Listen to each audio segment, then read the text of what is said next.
Bluetooth fucking. Hey, you gotta start recording, and then he's not even ready. I'm not ready. Oh shit. Dude, I'm never ready. Why is this screwdriver out? To screw things? What do you think, man? Something just went. Did it? Yo, Ralph. Get the fuck out of here, man. Dude, what is... You're so He's hyped. just excited to see some black folk. Some colors. Some melanin, you know? How has the week been? Start of January, how we doing? It's cold. It's been okay. You know, nothing too crazy going on over here. No, nothing crazy. No, I've made my New Year's resolutions. You know, What is that? I Dog! can't tell you what they are, man. They don't come true. It's like They'll ruin it. Yeah, you know. But I made a couple, so working on that right now. Yeah. My two ones are diet and getting back to the gym.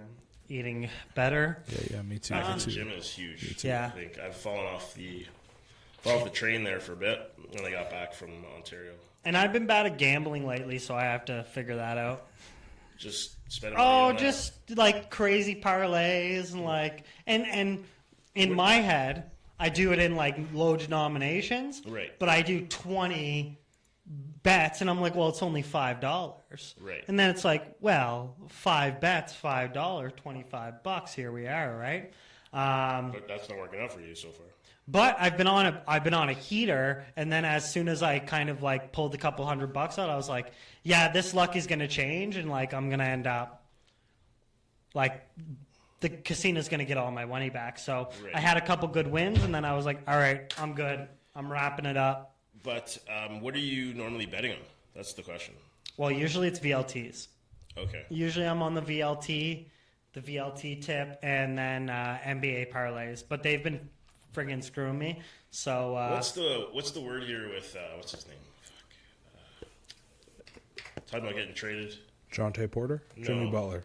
Jimmy Butler. Jimmy Butler. And he actually, speaking of this, he ended up getting suspended for 7 games.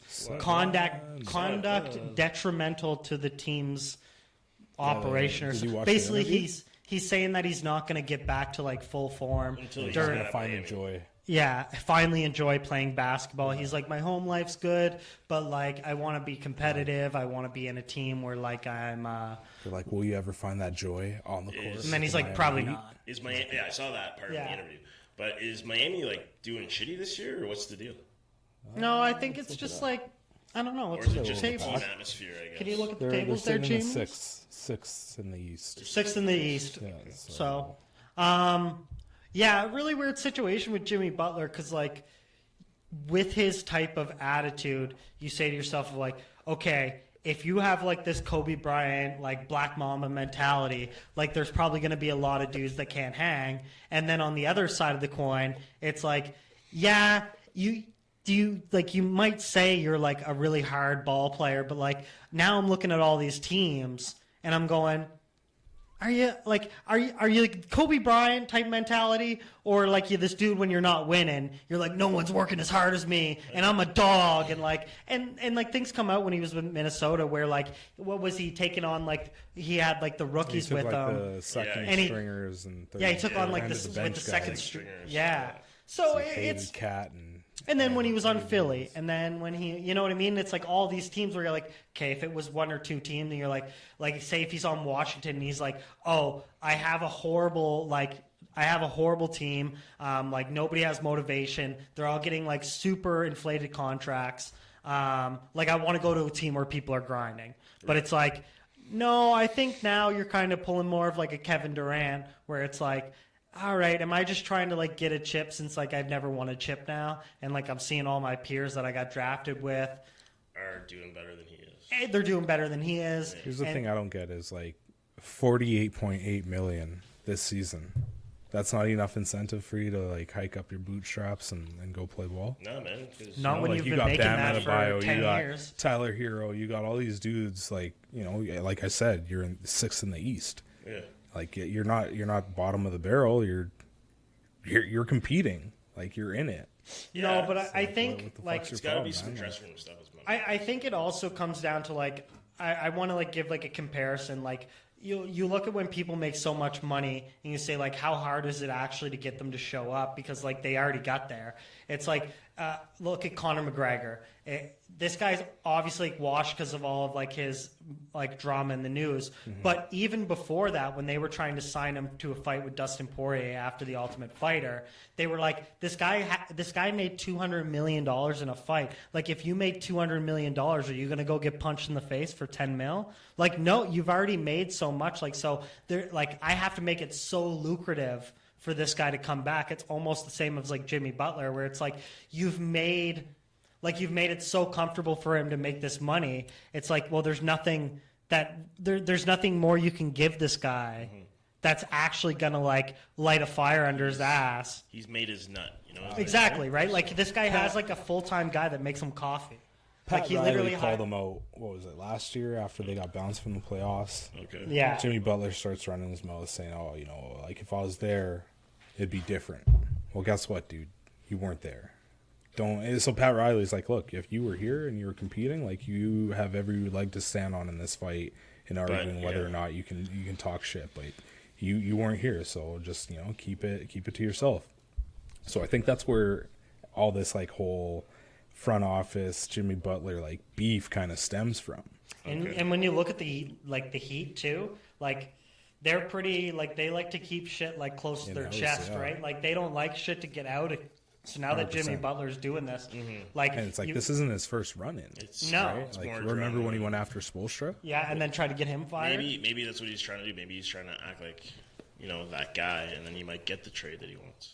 Well, but you look at like Mike Brown, got Coach of the Year last year, and then got fired, and they just go, and then Dwayne Casey too. yeah, and then Mike Malone came out, coach for Denver, right? Yeah. Came out and was like, yo, like, this isn't really surprising. Like, I don't have much like touch in the media, but like, it makes sense. Like, this guy on the team is theoretically like the cheapest dude. Yeah. So like, in terms can't of fire all the influence, like, what are we gonna do? Fire the whole team? Yeah, exactly. Like, it doesn't matter, right? Like, we can fire this dude, but when we're talking, and then on top of that, it's like, do coaches have a union? Nope. I don't think, right? So when you look at like a government job and you have managers and then you have like boots on the ground people, it's like, well, the managers are it's like those guys, if they make a mistake, they can just, you know what I mean? Yeah. But the employees, it's like, well, we have like union jargon, we have this and that, like, in order, like, we have contracts that we have to uphold. With this guy, we just cut him a check, set him loose. I think there's a players' association, so Exactly, right? So there's got to be something for the coaches, I would think, as well, somewhere along there. Maybe. But I mean, don't get me wrong, I don't know for sure. But I mean, at the same time, if one coach is fired, it's not really hard to get another job somewhere else. no, and like, you look at Ime Udoka, he had like a huge controversy with the Celtics about sleeping with like one of the assistants and this and that, and it's like, boom, he gets fired for like a pretty controversial thing that in a lot of industries would leave you tainted. Right. They're like, yeah, but he's still a good coach, and then Houston's like, yeah, we got you. Yeah. Like, so that also speaks to it as well. Oh, he got suspended for the year. Oh yeah, that's So true. you went true, away too. for a bit. Yeah, but it's like, if this was any other like industry or whatever, and you got like Oh, yeah. you know what I mean, caught for sleeping with an assistant, Yeah, people date at work all the time. they'd be like, this guy's They done. don't get sent home. Yeah, it's because, I guess, of... I think it's the media scrutiny, like I think like a that's how I market think it wouldn't want to, like, a market would say like, hey, as great as you are as a coach, like, you bring a lot of baggage, so like, as much as it will be a benefit to our team, do we have like the PR skills to like deflect the bullshit in order to like keep you? So I had a friend of a friend made it to the NHL. I was friends with his older brother, and he was a wild dude. We used to party quite a bit. But when his brother was playing in Buffalo, and then he went to Nashville, I think, and he came to Edmonton for his last year. But one of the teams that he went to, there was like a second or third team. They had the interview, and they're like, "Listen, your brother, like, you can come, but your brother can't come." Because I guess his brother was just partying so much and just living the coattail life of his NHL playing brother. So he was just being a clown. Yeah. Really. So they were telling him, it's like, you can't, like, you can come, but your brother can't come. Like, we want you to be serious. So he decided to go. He had to tell his brother, and his brother was like, "Okay, cool, man." So Yeah. That would be hard. That would be. But I look at, like, talking about that, like, I look at, the football superstar Ronaldinho. Okay. So this guy played for, like, Barcelona. Like, this guy was like a magician when it came to, like, tricks and stuff. Like, this guy invented so many different moves. He was like the pioneer of a lot of different things. Absolutely. But his downfall was like the partying. Is like he would party like up until like morning practice, show up like stinking like booze. But when he showed up to the games, like he played all out, right? But it was the idea of like Barcelona and all these teams, and he bounced around all these teams, and then people were like, you could have done crazy things like Messi and Ronaldo, but like the amount of a PR stunt it is to deal with you, it's like it's not worth the headlines we get of like letting you party till 5 a.m. And then playing a game at noon or whatever. You still gotta have your responsibility. And this was 20, 30 years ago, right? It's like imagine him right now. Like this guy would never. Well, it's like when you talk about Rodman and stuff like that. Like I watched the Last Dance. Yeah. And they talk about him and like all the stuff that he was doing. He would just like fly out to Vegas after a game, and they have a game the next day, and he just party and whatever all night long. Well, there was a crazy story where he was dating Madonna, and Madonna was apparently ovulated. They were trying to get pregnant. He was in Vegas. Madonna's in California. She like messages. She like calls him whatever, bat phone, who knows, and goes like, "Yo, like I'm ovulating. Like I'm ready." He's at a poker table, leaves his hand. Now, I don't know if this story's true. I heard it off of like an Instagram story. So, leaves his hand, takes a private jet, bangs Madonna, comes back, continues to gamble. It's a plausible story, and I think that's like I think that's wild if that's true. I mean, good for like. I think he said it during Madonna like commands you. Yeah, he just said like he was doing blackjacks or craps or whatever it is, and then just like, okay, here, hold my hand, whatever it is, hold my chip. That's how Travis Kelce feels. Maybe. Oh, Is that the power of the pussy? Is that what that is? Dude. Well, actually, I don't want to veer too far off sports because like I have a lot I want to talk about. Okay. But one of those things, talking about power of the ussy, is we were talking last week where we were talking about like paying for bills and stuff, and like how an expensive date. Yeah. And what does money equal romance is the question that I have. So we're gonna right now we want to discuss does the price of dinner correlated on your chance to get laid? Is a steakhouse more seductive than Taco Bell? Yes. Yeah. But also we like expectations versus reality of like, is this something where it's like then it turns into like, well, I'm buying a nice dinner now, I expect it. Nah, you see, I don't know. Like I'm gonna say no, it doesn't, obviously. Right. But like I've never expected it if I'm picking up the bill or something like that. I've never really said like, hey, like now, we're going back to my place or whatever. It's not, if it happens, it happens, but it's not really to be expected. Sometimes you wine and dine and you strike out hard.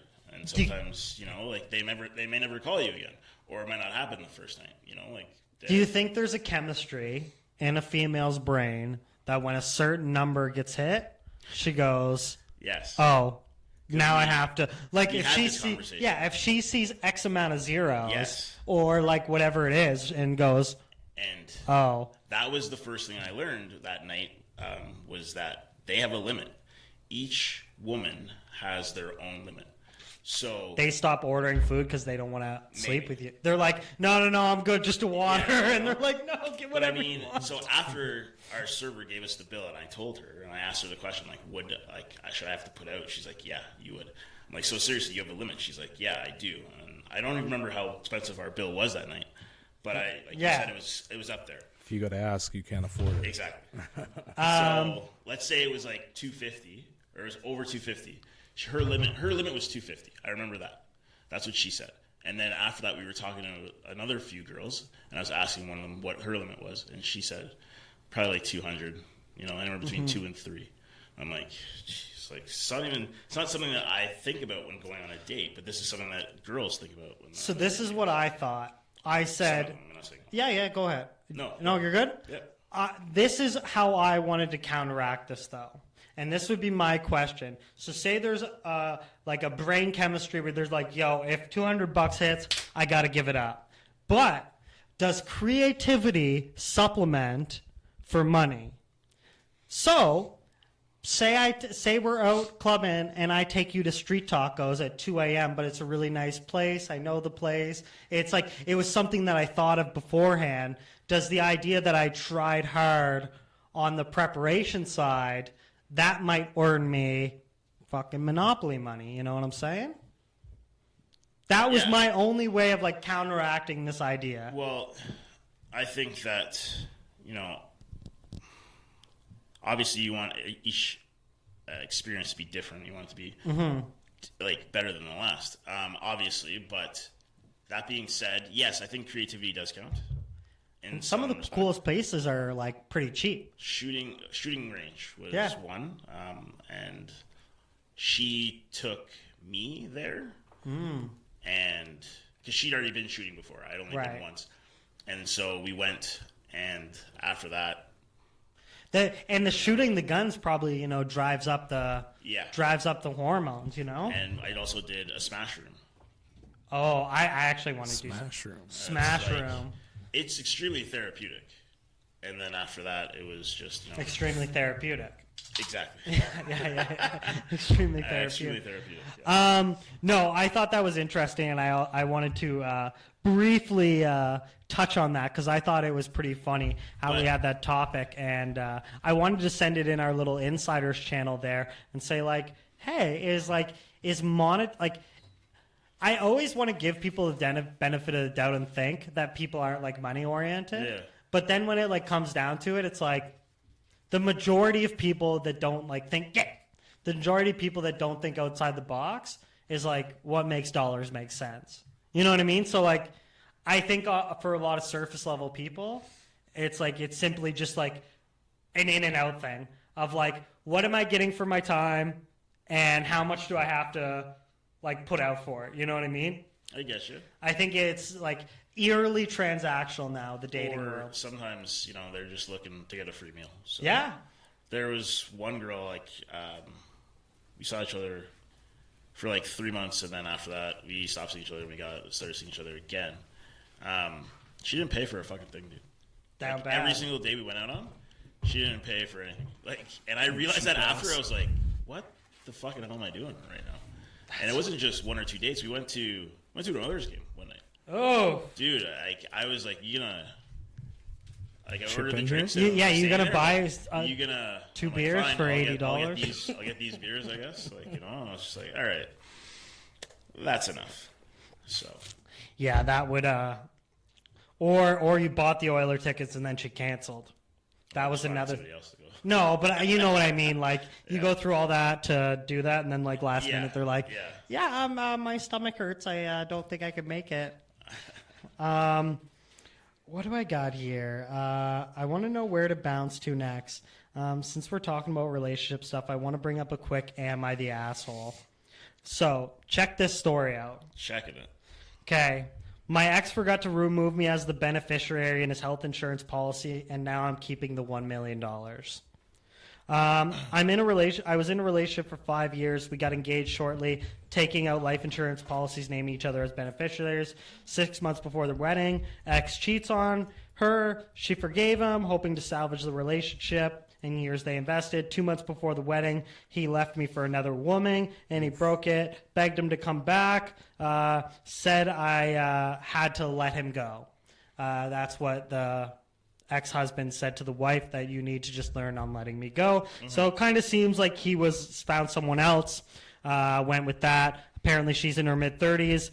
This new chick's in her early 20s. So this chick feels like she lost her last shot at love. She's 30. Yeah, you still have time. Biological clock ticking. So, that year, she updated her life insurance policy, assuming he did the same. a week ago from her writing this. She was shocked to hear this guy died.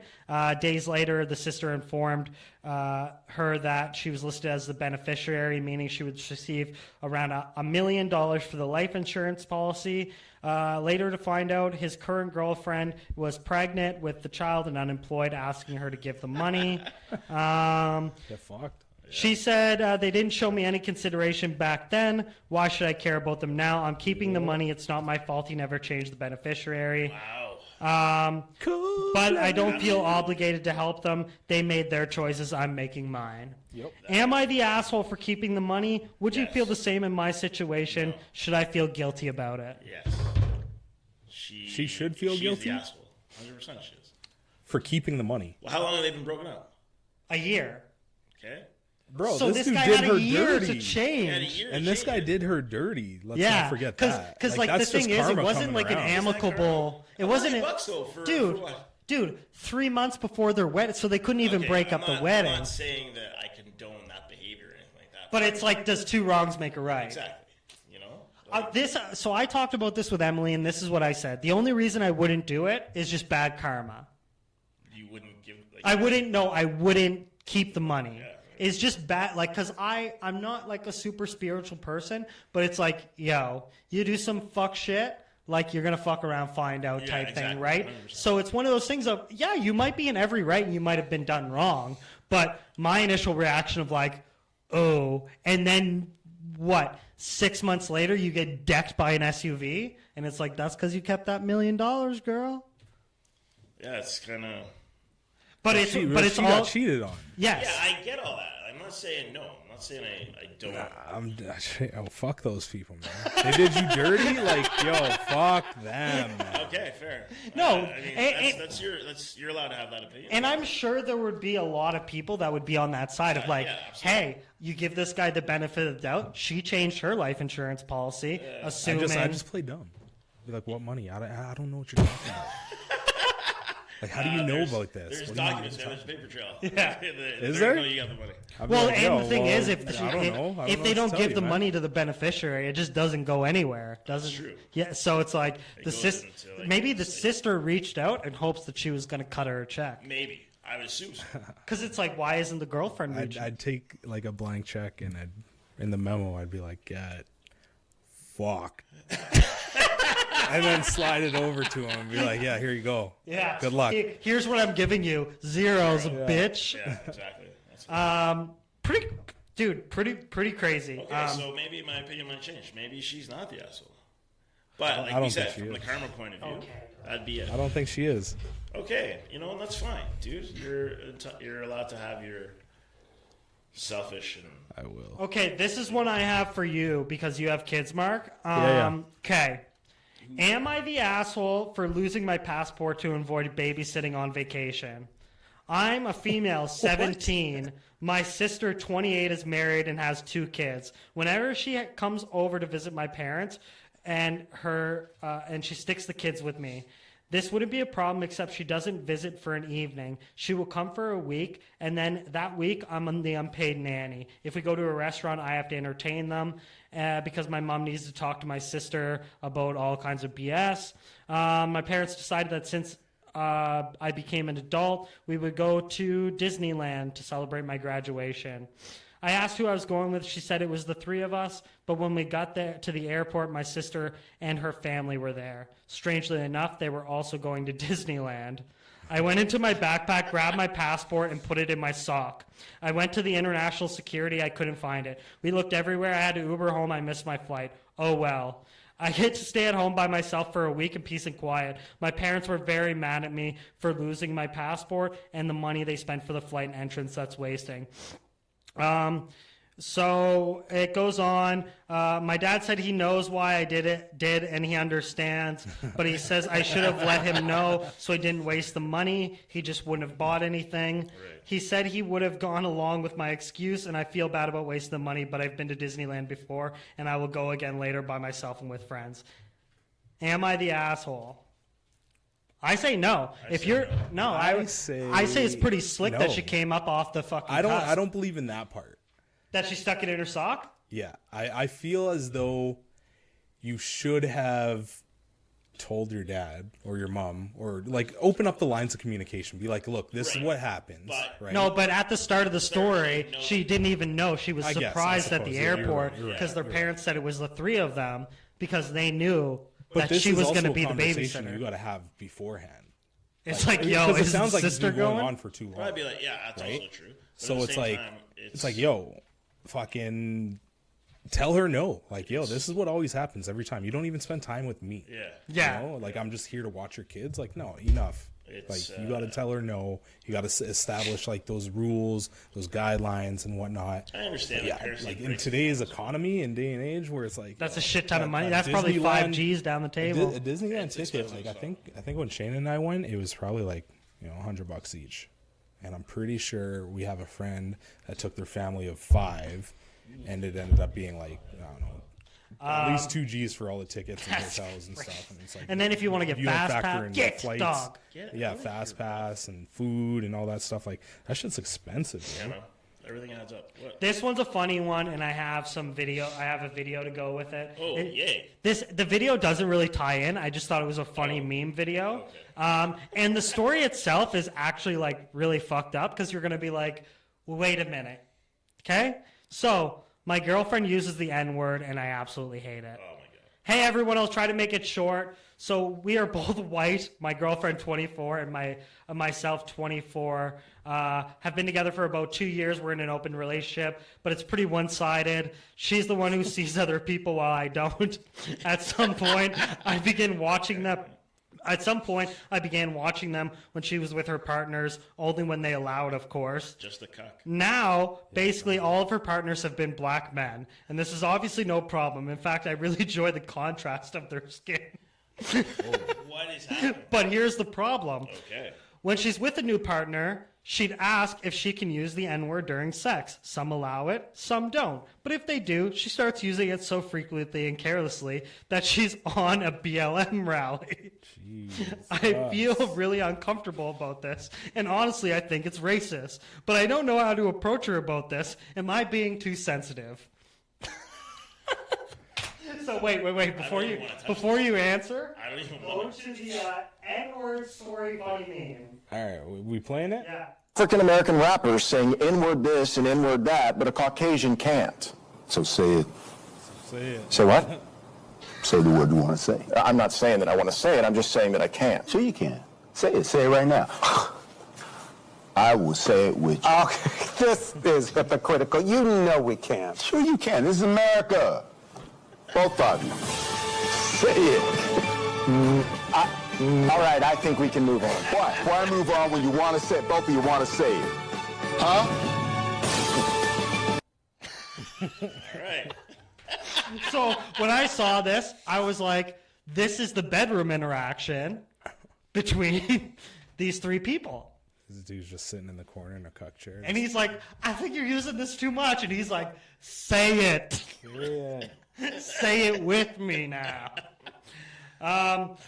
She's the one that prompts it, right? Yeah. Yes, she asked. She's I don't asked. know, man. It's like the forbidden lust in like those cotton picking stories. But it's also the same where like a you chick know, asks like the- you to the- like the- slap her. The slave owner is like, you know, messing around. But it's the same. But it's the same. No, but it's the same. The question is. The question is, am I an asshole for wanting to approach this, and am I being too sensitive? That's what you're asking. Okay. Yeah. Um. Is he being too sensitive? Yeah, he's kink shaming, kind of. Yeah. And honestly, it's like you don't even need to be there, man. He does. Like that's the first thing because I was like, are you not even involved in this situation? He doesn't need to be there. But they're in an open relationship. So Yeah, they're in maybe an this is how open they, relationship, they but he's not. both kind of He's get just off. watching. It's pretty one-sided. But then again, he's taking away from her fun. He's kink shaming her. I don't like. It's such a gray area. But it's like when a chick tells you to like hit her during sex. Oh yeah, I remember the first time a girl told me to. You know what I mean? You're like until you know what I mean? Until that's abuse, and then now I'm like going to jail. Yeah. You know what I mean? Like that first time, how do you know how hard to go? Exactly. So the first time I was like, You bruised Well, her? I don't Like, know what. But then, but it's the same thing. not the This chick face. doesn't know how many times to say the N word. She's just feeling it out. Yeah, sure, I guess so. She's just letting it. You know what I mean? She's just letting it fly. And then she has to have the boyfriend go, "That's enough." That was 28 times too many. Goddamn it! It's like playing Django or playing the Django drinking game. Yeah, Exactly. pretty fucked up. Yeah, it's fucking. It is strange, but I thought that was pretty you fucked just up. you just had to ask that one too. Huh? Yeah. that's pretty messed up. Are there anything? We also wanted to talk about our experience at. I never knew if this was okay to like put a place on blast, but like they've already been on blast on like many social medias. Okay. I kind of wanted to talk about like our experience with the Thirsty Rooster and everything going on there. Oh, that. I thought it was pretty. First of all, like I know that we've been to this establishment a few times. Outside of. Yeah. And I never. It's one of those things where like everything's at face value, and then once you find it out, you know what I mean? It's like the Diddy thing. You're like, oh, Diddy's a rapper. Like, of course he parties, whatever. And then you're like, oh, 100,000 bottles. Oh, cameras in every room. Oh, he had like bustle. Oh, right. Where it's like, you know, where like now everything, and it's slowly just getting drip feeded to people where it's like, oh, first it was like they were shut down because they were like, oh, or like we didn't have enough staff. Then it was like, no, your dishwasher was broke. Then it was like, no, it wasn't that your dishwasher was broke. You guys had a bunch of sanitary issues. So I made a brief like thing that I like wrote up just to give like context to the situation that we're talking about. Tell the story, man. So in December 2024, I think December 28th, 27th? For what? No, sorry, December 19th. 19th. Yeah, that sorry. night, that day of our Christmas party. Thirsty Rooster Eatery and Bar in St. Albert, Alberta faced significant health and safety violations identified by Alberta Health Services on December 19th. They issued a closure order during critical infractions, including improper food handling with items left uncovered on counters and in coolers, meat stored at room temperature, non-compliance for food safety, lack of proper record keeping, inadequate cleaning and sanitation of equipment and food contact surfaces, a dishwasher failing to sanitize utensils properly, insufficient number of sinks for establishment's food preparation needs, general unsanitary conditions requiring thorough cleaning, maintenance issues such as problematic light fixtures and ceiling titles, blocked and improperly stocked hand washing sinks. Despite the closure order, the establishment continued operations the following day, leading to an inspector to reiterate necessary ceasing all activities until compliance was achieved.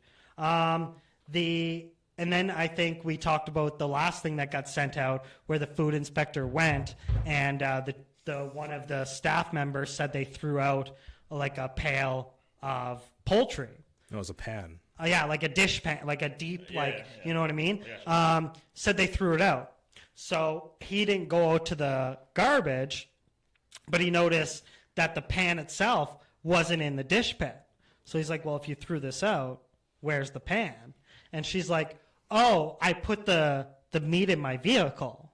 So now she has a garbage bag full of room temperature chicken in her car, and the inspector made her get it out of her vehicle and throw it in the garbage, and they were going to keep that for serving later that night. Ew. Yeah. Like, Yeah. Ew. That's all speculation. However, But- It would lead you to believe they were either like keeping it because they like she's didn't not want going to to go waste home and it. take all this chicken to eat. Yeah, maybe, but it's like, how long's your shift, lady?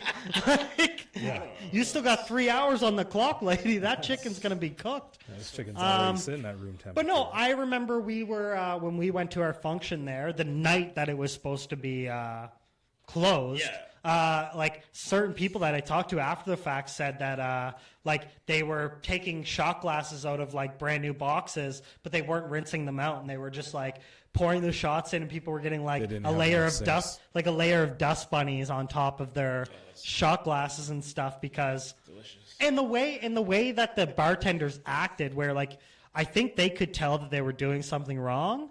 Because like one guy, when I went to open a tab, he was like, yeah, but you got to come to me for the rest of the night, and like once I'm done my shift, you got to like cash me out. Yeah. And I was So like, they were just looking to get paid. because I was like, this guy's probably worried that he's not going to get paid for the day because theoretically they're not supposed to operate. Yeah. So this guy's like, well, I got to rake in as many tips as I can, because it's like, well, if this dude's going to like, I might not have a job tomorrow. not only that, if this dude's going to like, if this dude's this, like the guy that owns it, if this dude's going to go as far to do the stuff he's doing now, well, you think he's paying his employees properly? You think he's not trying to rip them off? Like, that would come hand in hand. Overall, I didn't have a good experience that night. Like, I had a good night seeing friends and I stuff didn't like eat that. anything, really. Like, Well, yeah, because Food was well, shit. they ordered food. but apparently they ordered it for like 50 people when there was like 100 and something people I know, there. So when I went around to grab something, there was like barely anything left. I was like, whatever, man. Yeah. And it's interesting. This kind of leads me into my next topic that I'll go into, which I don't know you guys know much about, like the Michelin guide, Michelin. like the Michelin-star. Michelin like, tires or no, Michelin stars Well, for it's the same restaurants? thing once I tell my fucking story. Oh, okay. Do you have any pops over there? Yeah. You want White Claw or Mike's Hard? What kind of White Oh, Claw? here, I didn't drink out of this yet. Mango? Black cherry. Black cherry, dog. These are the Are only. there any? You want some, Mark? What is that? It's a Mike's Hard. Thanks, hard, baby. No, I'm okay. Okay. Appreciate it, though. You need it. Okay, So- Michelin, let's go. So, Yeah. very interesting. Fun fact for everybody. Did you guys know that the Michelin eating guide, the Michelin restaurant guide, was actually developed by Michelin in order to sell more tires? So, the way they developed this was they were like, how are we going to get people to buy more tires? We're going to get them to drive around more. So we're going to make a restaurant guide, and we're going to do it in 3 stars. But essentially, they were like, well, how do we get these fucks to drive? We just start going around to restaurants, and then they got to drive to all these restaurants. So they did it in, let me look it up here. What city did this? So originally it has nothing to do, okay. So founded in the 1900s by the Michelin Tire Company, the guide was created by Andre and Ed Dorian Michelin, the founders of the Michelin Tire Company in France. Their goal, to encourage automotive travel, in turn boosting tire sales. The first guide provided motorists with maps, mechanics, petrol stations, and restaurants and hotels to visit for their road trips. Evolution into fine dining.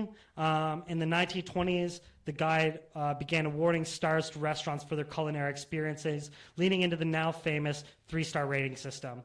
1 star, a good restaurant in its category.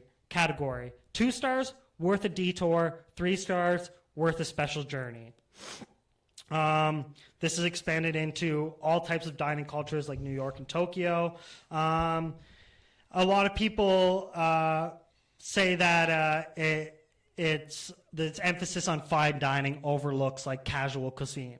So now that it's become such a big thing, that now it's like overlooked, like accessible. Now like a Michelin star has gotten so highly rated, where if you're a Michelin star restaurant, you can just boost the numbers of your prices to whatever you want, because now you're of like this elusive ranking, if that makes sense. It does. I think that's a genius thing for them to do. Oh, especially when you look at like, oh, they weren't even like highlighting restaurants. Like this went from trying to sell tires to now it's like part of the restaurant industry of like, this is a goal of a chef to work for a Michelin-starred restaurant.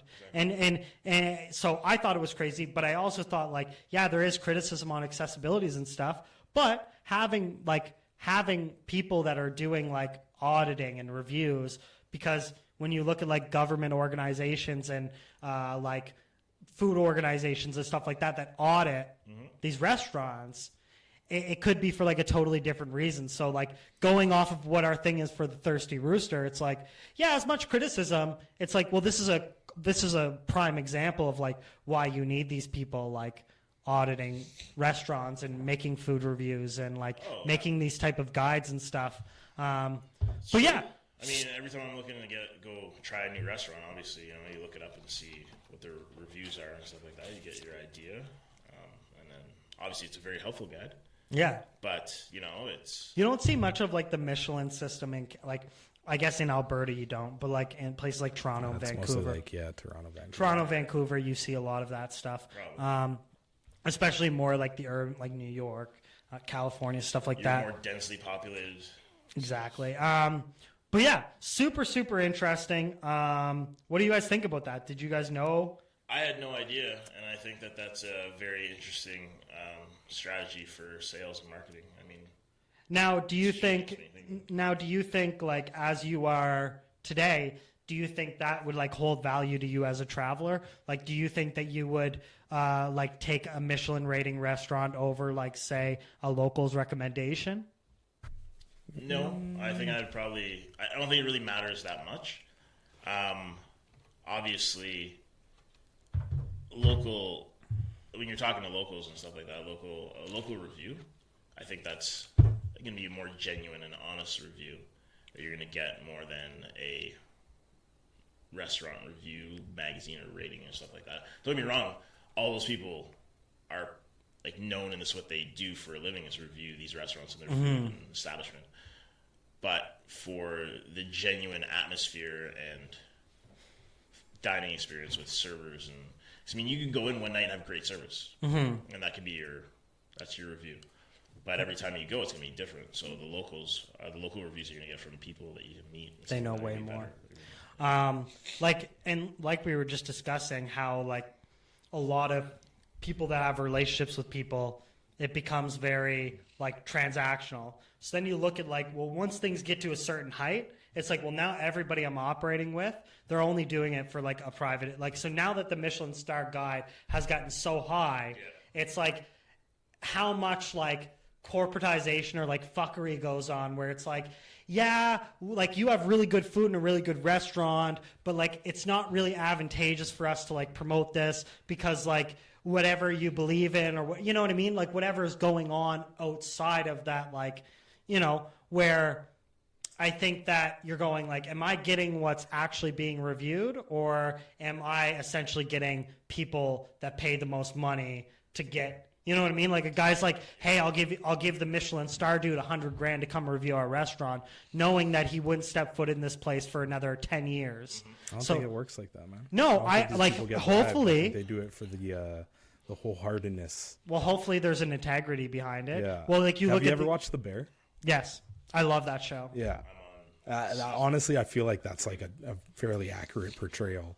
And like I worked in a kitchen before, and like the type of like grittiness, like the type of like the attitude, right? Like not the aggression, but it's like the heightenedness. Like you're in like such a heightened state of like alertness where it's like every time you're turning a corner, you're like corner. Like everybody's like, and think about it, you're handing like hot things, sharp things, like. It's one big like You could slip, machine, you could twist it's shit. just, like, everyone's just a cog, and then they gotta work to. Obviously, when the rush is happening, you gotta be on top of it. You gotta be ready. And I mean, I've worked in restaurants as well, so it's a fast-paced environment. And it's really funny how what I found was interesting on like the stereotypes that like certain positions have are pretty accurate. Like when you look at Like watch the movie Waiting.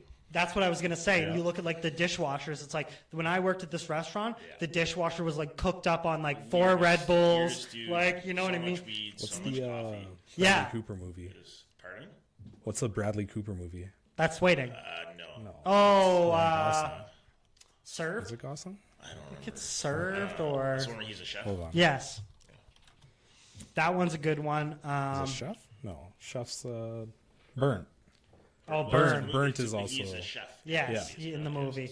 Did you see that weird one? It was like a psychological thriller where like they go to this island. Oh, yeah. And the dude was making these like special courses, but like the court, like eventually, like all these people that were in the restaurant, it was like this weird like murder plot. menu. Yeah, that was the one with the girl from Queen's Gambit. Yeah. And the the dude menu. was the dude that went was such a weirdo. He was like taking pictures of all the food, Yeah. and then to find out that he paid the girlfriend and whatever, and it Yeah. was like that was. I thought Spoiler alert. whatever. Fucking years. Yeah, if you Been out don't know, since September 2022. but Go watch What was it. it called again? The Menu. the menu super. That was a super eerie. Like they were really good at like holding the plot. You know what I Yes, mean? Because you only really found out near the end of like how crazy and crooked everybody was. It's true. Yeah, chef movies. Am I right? I'm about that. They make their food look so good. They do. Oh god. Same with what's his Everywhere does that. That's all. You know. I was gonna ask favorite meal of 2025. name? Favreau. Oh, What's the what has Favreau been- movie? What has been your favorite meal of 2025? well, it's only been 4 Mashed days. potatoes. Mashed had for potatoes? Christmas dinner. I made some chicken.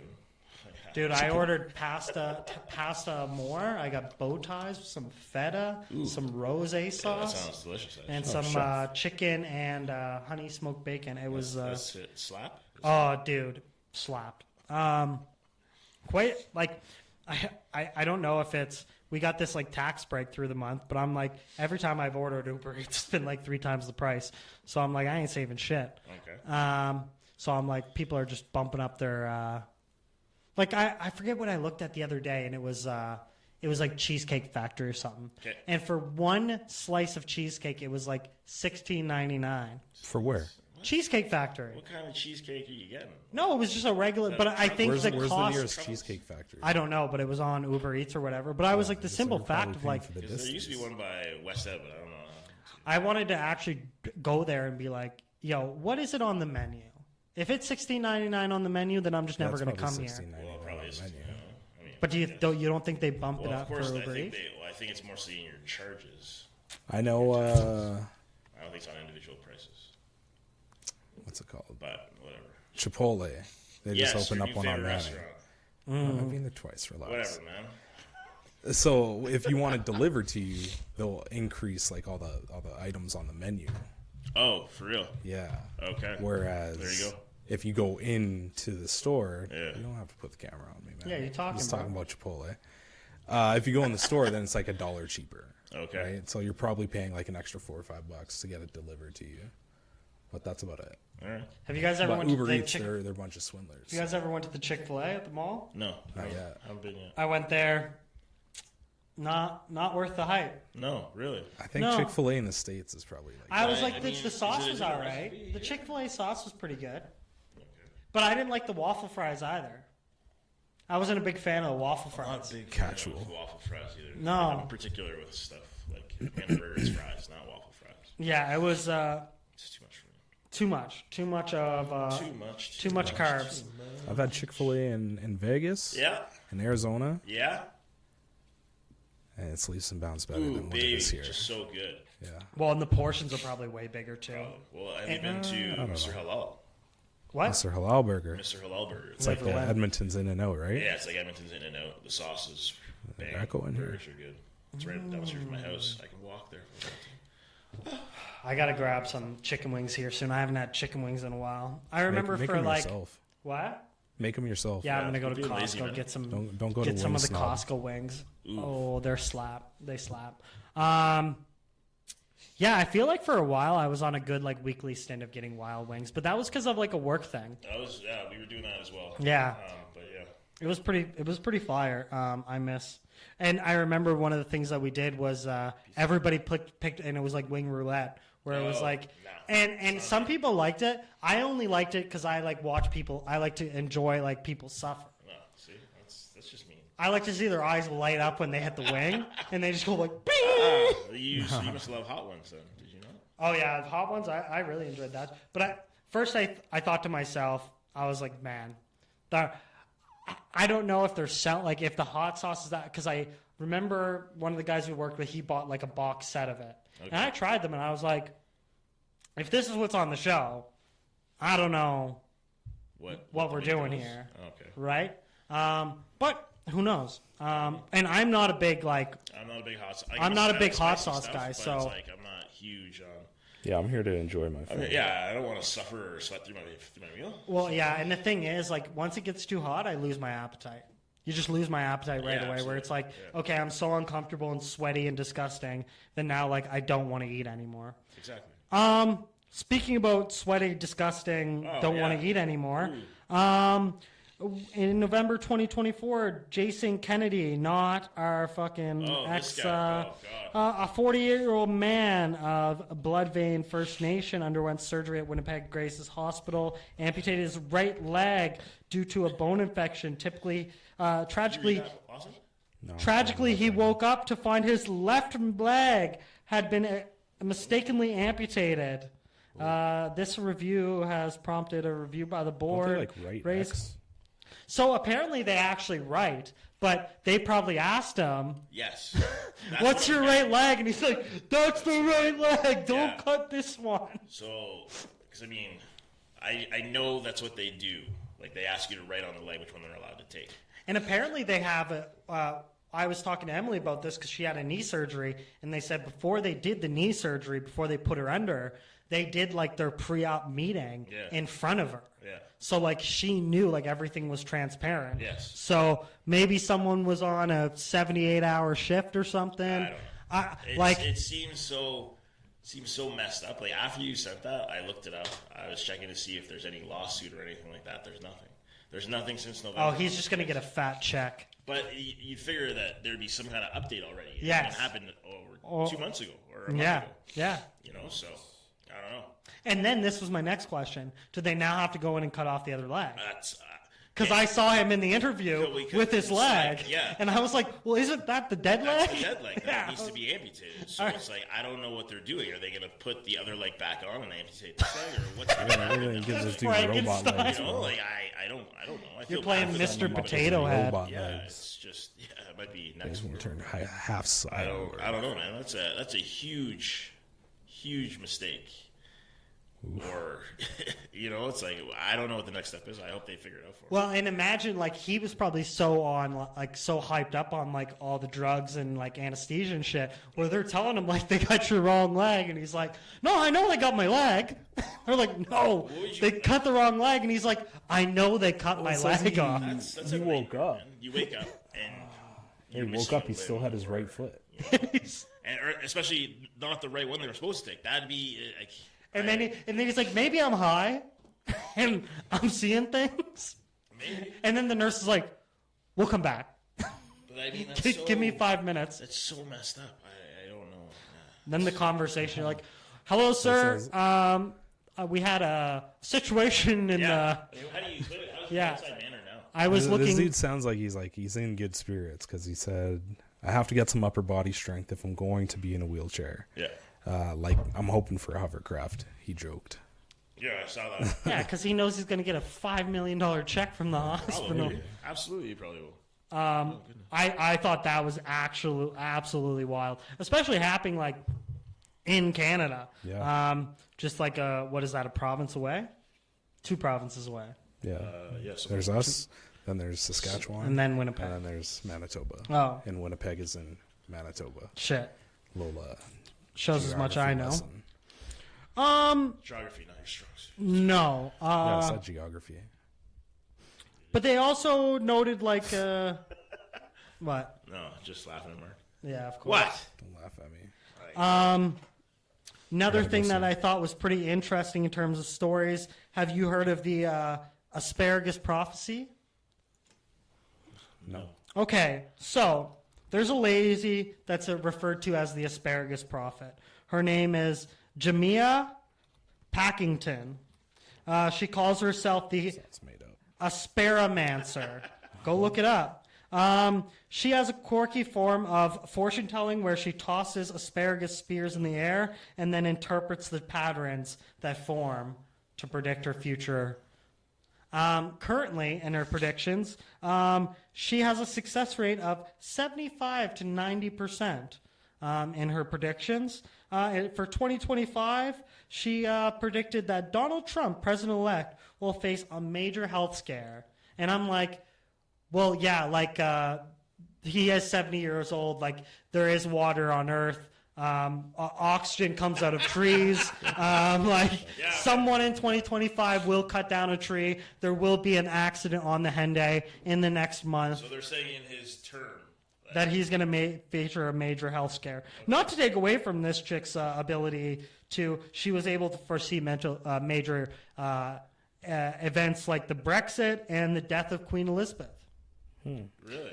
Wow. She knew it was coming like that year. So she just did takes, nothing to help Yeah, these so she just takes a handful of asparagus, she throws it up, and then she looks at the pattern that lands. So she's scamming people. Yeah, she's like She gets it right. she's snake oil salesman is Yeah. what she is. Yeah, this is Swindle But City. can she make Super Bowl predictions? Yeah, that's the true the- test. If that's people the can key. make a If you lot, like make hit on those, parlays and shit, Let me know. like, then I'll hit her up. Holler. And then let's go through some of our videos here that we curated. I curated some. Oh, sweet. Let's take a look. Let's see how people are spending their. Let's go right to the top. Let's see how people are spending their 2024. Go to the cop standoff. People are spending their 2024 here. This is in Fort Worth, Texas.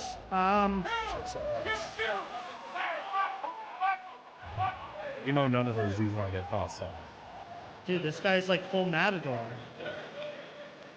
So yeah, and then they get around that corner, and they're like, "We're good."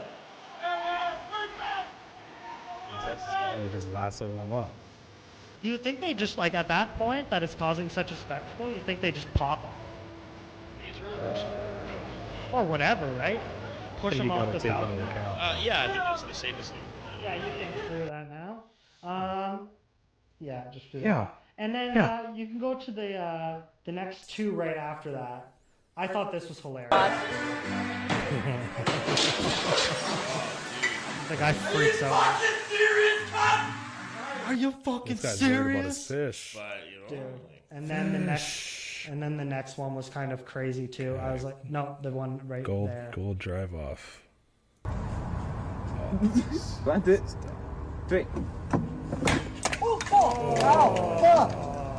You asshole. what the hell? You like Bro, it? he just wanted to hit him in the head. It sounds like it. Keep going down. I think there's a couple more. Let's do the. June Ellen? June Ellie? Yeah, try. I thought Do you think they changed the movie to sci-fi now that a man gets pregnant in it? Well, I've jacked it to Elliot Page, so But it was Ellen at the time. don't you dead name them. They've always been Elliot. I'm gay, it turns out. Damn, son, where'd you find this? the next one is Paul George interview. He's getting cooked on his What own. can't Lonzo do? Can't stay healthy. You saying I'm loving? That has nothing to do with the game. Yes, it does. That's like saying, like, You can't say that. why not? Look at our boy. And then this last one. Paul George is a dude that he couldn't play a game because he drank too much coffee. So let's just take that. Off. And then this one I sent. What's your name? My name is Uche. Uche, how old are you? That's many. that's really fun. That is good. Yeah, Would you pop your balloon, Lubin? Pardon? Would you pop your balloon? Yes. The second you heard her voice? Yeah. Or there was like, rabble. have you ever been called any? Looks time. It's like, have you ever been called any nicknames as a kid? They're like, I don't know why. People used to call me Mark Henry when I was. Yeah, the chick looks like Mark Henry. Oh yeah, that's right. That is it. And you're just like, yo. Yo, man. That's Okay, we got one more. You want me to play it? What is it? Stopping fan? So this is the Guinness Book of World Records for a man that stopped, I think, 55 fans with his tongue. Esatto, può continuare tornando indietro. This is a Guinness World Record. Yeah, I think it was like till his face flew off. I don't know if I'd celebrate that. I don't Hey, know if what's I your celebrate that Guinness one either. Book of World Record? I just Licking think about how fans. fucking dusty fans are. Yeah. And, I'm assuming those ones are probably. well, I would very- hope so. But I would just like think about just getting a strip of dust. Just a Oh. dusty fan. What happened? there? Yo, what happened? Was that me? Yeah, that Yeah, was of you, course it dog. was you, man. Oh, Sorry. we good. Okay. I fixed something for once? Yeah, wow, crazy. Shit. All I did was unplug these headphones. That's That's what's keeping everything together. Yeah, just a fucking one. One cable. I think that's it. I think we Pretty tame covered. to start the new year. Well, with that, we wrap up another episode 22 of the Conversationalists. Don't forget to like, subscribe, check us out on all of our social medias: Instagram, Facebook, YouTube, and we will catch you next week. Peace Thank out. you. Thanks a lot. Have a good night. Boy. Happy New Year.